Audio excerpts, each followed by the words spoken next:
started off with 17. We're down to 4. Of the 4, they're pretty much all gone. There's only one person did well tonight, Donald Trump, I will tell you. At this point, I've got 361 delegates. Donald has about 100 more, and nobody else is close in the delegate count. With those states that have not yet selected a delegate, basically the 3, Donald Trump, Ted Cruz, and I are dead even. If you come out and vote, we are going to win Florida. We are going to take 99 delegates, and I'm going to be the nominee of the Republican Party. Sights and sounds from the trail today as some new Fox polls out. First in Florida, Donald Trump with a big lead now in Florida, 43% over Rubio at 20%. There you see Kasich at 16%. Interesting question here. Do you feel betrayed by politicians from your own political party?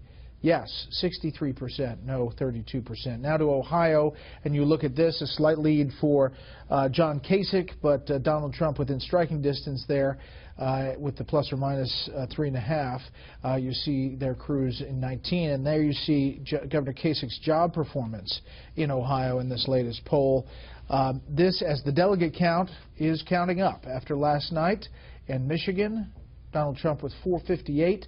Cruz 359, Rubio 151, and John Kasich 54. Let's bring in our panel. Syndicated columnist George Will, Mara Liasson, national political correspondent of National Public Radio, and Jason Riley, columnist with the Wall Street Journal. Okay, Mara, what about this? You look at these numbers, and boy, it doesn't seem like the Stop Trump movement is stopping much. I don't think it's stopping much at all. There was a glimmer of hope over the weekend when Cruz did better than expected, and we saw late deciders break by even bigger margins against Trump than they had in their earlier contests, but that didn't happen last night. He looks very well set up for Florida.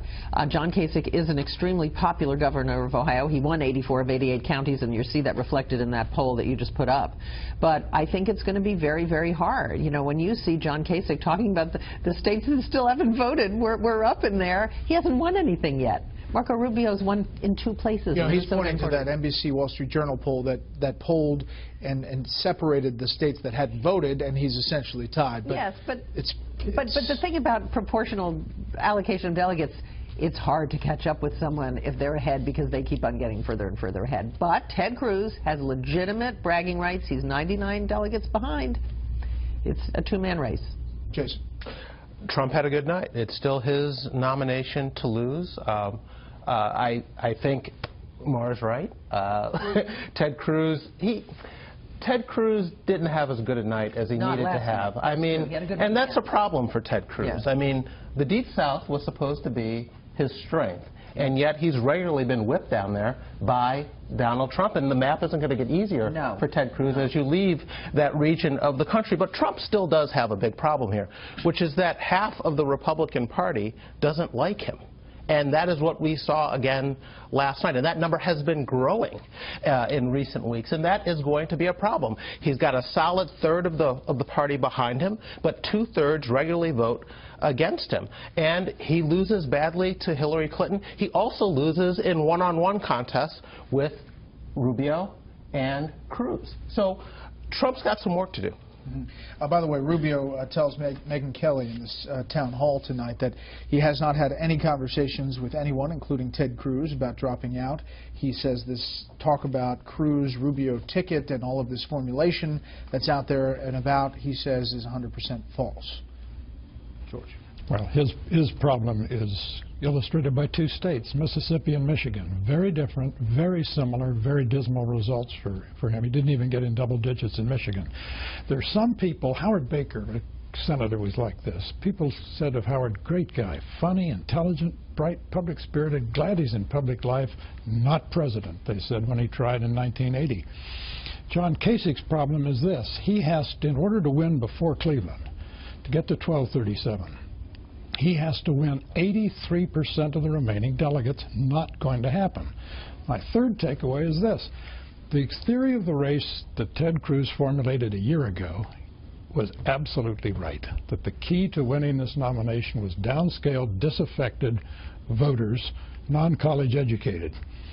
Absent the presence of Trump, which he did not factor into his theory, I think it is reasonable to say If Trump had never entered, Cruz would seal up the nomination this Tuesday. That's interesting. And here's another stat, and it's important to look at Michigan exit polls as we get ready for Ohio, neighboring state. Similar demographics as far as how it breaks out. Michigan, and this question on the GOP side, trade takes away U.S. jobs.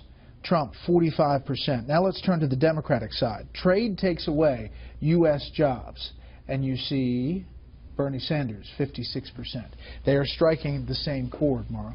Yep. And Sanders now says, look, I'm winning in the states that are actually battleground states in the fall. She's winning in all these red states that don't really matter, you know, in the general election. So he has, that was a huge, huge thing that happened last night. That was not expected. It wasn't even expected by Bernie Sanders. He looked as stunned as anybody else did. But he won in a state where the Democratic primary electorate resembles the national electorate much more than in South Carolina or Mississippi.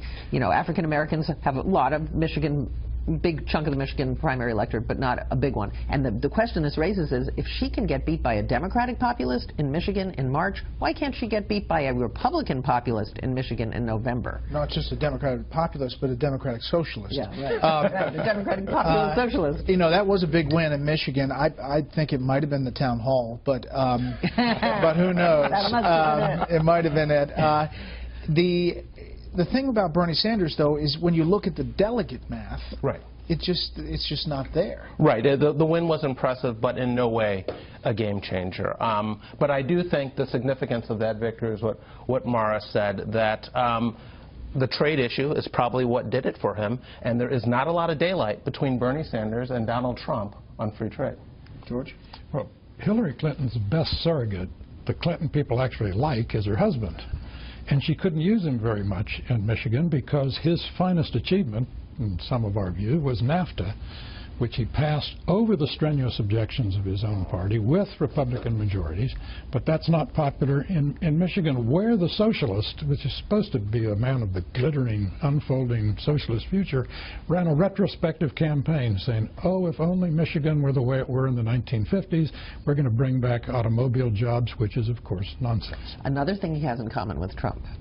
Yes. As the auto industry. Well, looking backward, you know. And that's why it's not just Michigan. We could be talking about Ohio, Pennsylvania. Yeah. Sanders exposed some real vulnerabilities in Clinton's general election. And the Clinton attack on the auto bailout never stuck. It just didn't stuck because it was about Senate votes and it was convoluted. It was too political. And Sanders is authentic. And everybody knows that he's against these trade deals and he's for the union. I want to turn back to the Republicans really quickly. Ted Cruz got an endorsement today.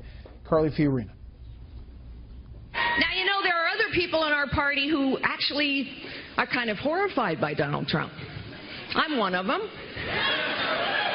But here's the thing. We're not going to beat Donald Trump by having leaders in our party tisk over our voters. We're going to have to beat Donald Trump at the ballot box. And the only guy who can beat Donald Trump is Ted Cruz. Do you think, George, that there is a coalescing that's happening just by looking at the numbers, that Ted Cruz is the guy that's going to end up being the one man standing against Donald Trump? I think so, but coalescing is not a rapid process, it turns out, and time's running out. She gave the best speech I have heard in the entire political season. People have Googled it up. I was just going to say, she found her calling. She is one heck of a surrogate. Oh, yeah. You know, this is a great role for her. Excellent. And she wasn't faking it. I think she really did believe and does believe that Ted Cruz is the person who can further what she was running to do. I mean, her point about Hillary Clinton and Donald Trump being two sides of the same coin. Trump's not going to change the system. He is the system. She sells influence. He buys it. It was very, very powerful stuff. Okay. Well, one-on-one. If Cruz gets Trump one-on-one, he still might not get enough delegates to be a majority, but he can win almost all the remaining primaries, which will have an effect on the delegates in July. We're going to break it all down tomorrow. We're going to have some fancy graphics and see if we can explain it all for you step by step.